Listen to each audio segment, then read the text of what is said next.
Assalamualaikum warahmatullahi wabarakatuh. Kekerasan seksual semakin marak dan miris jika dibiarkan begitu saja. Kali ini kita akan membahas tips menghindari terjadinya kekerasan seksual dan alur apa saja yang dilakukan ketika mendapati kejadian tersebut. Bersama saya, Azil Maskur dalam Dosen The Series.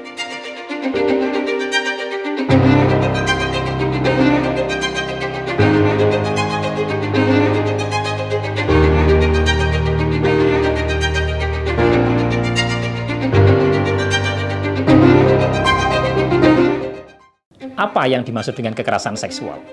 Di dalam Permendikbud nomor 30 tahun 2021 dijelaskan bahwa kekerasan seksual adalah setiap perbuatan merendahkan, menghina, melecehkan, atau menyerang tubuh dan atau fungsi reproduksi seseorang karena ketimpangan relasi kuasa dan atau gender yang berakibat atau dapat berakibat penderitaan psikis dan atau fisik, termasuk yang mengganggu kesehatan reproduksi seseorang dan hilang kesempatan melaksanakan pendidikan tinggi dengan aman dan optimal.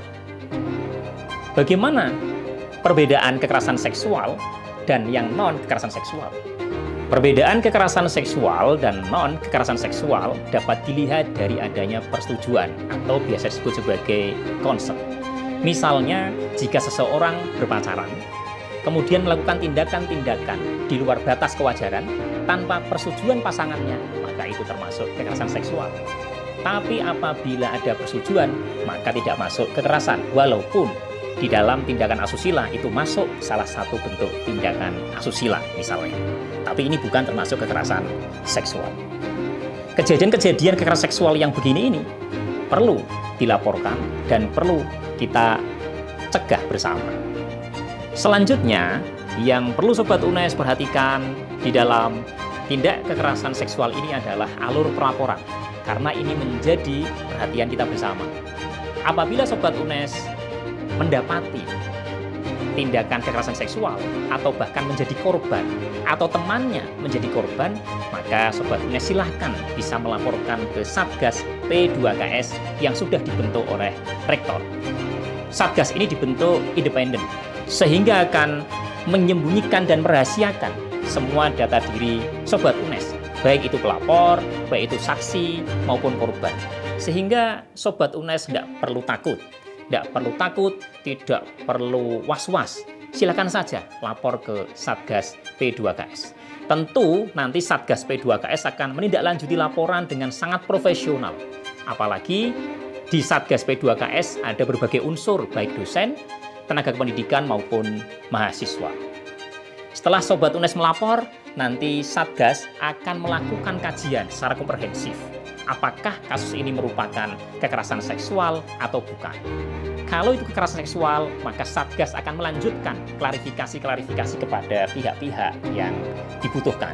Apabila ini bukan kekerasan seksual, misalnya ada konsen, ada persetujuan, sehingga itu merupakan tindak asusila, maka akan kita limpahkan kepada Wakil Rektor Bidang Kemahasiswaan atau kepada Wakil Dekan Bidang Kemahasiswaan untuk diproses secara etika akademik mahasiswa. Jadi tidak perlu risau, tidak perlu takut, dan saya yakin setiap laporan akan kami proses dengan seadil-adilnya. Trik menghindar dari terjadinya kekerasan seksual. Pertama, Sobat UNES harus mawas diri. Dimanapun tempat, kita harus waspada. Jangan percaya berlebihan terhadap siapapun.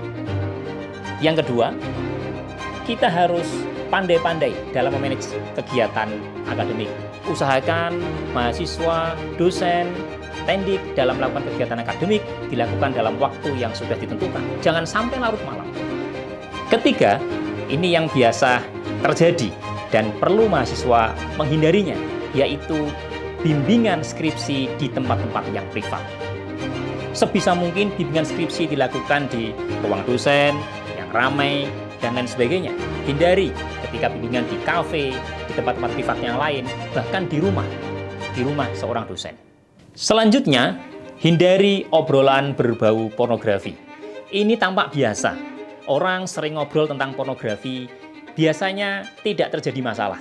Tapi ingat, itu akan menjadi awal mula dari tindak kekerasan seksual. Oleh karena itu, mari kita hindari bersama obrolan berbau pornografi. Kemudian yang keempat, Sobat UNES harus berani bersikap tegas. Karena ketegasan ini akan menghindarkan dari terjadinya kekerasan seksual. Yang terakhir adalah Sobat UNES, jika Sobat UNES melihat kejadian kekerasan seksual, maka segera dilaporkan ke P2KS. Terhadap Civitas Akademika, kami dari Satgas P2KS itu berharap bahwa sobat-sobat UNES menjadi jejaring bersama dalam upaya pencegahan dan penanganan kekerasan seksual. Sobat UNES yang berada di aktivis kemahasiswaan misalnya di BEM-BEM, setiap fakultas dibentuklah jejaring sebagai kepanjangan tangan, kepanjangan mata dari Satgas P2KS. Apabila ada kasus, laporkan ke Satgas P2KS. Dengan begitu kita akan bersama serentak membangun kampus kita tercinta terhindar dari kekerasan seksual. Demikianlah hal-hal yang bisa kami sampaikan terkait pencegahan dan penanganan kekerasan seksual. Mari bersama wujudkan kampus aman dengan stop kekerasan seksual.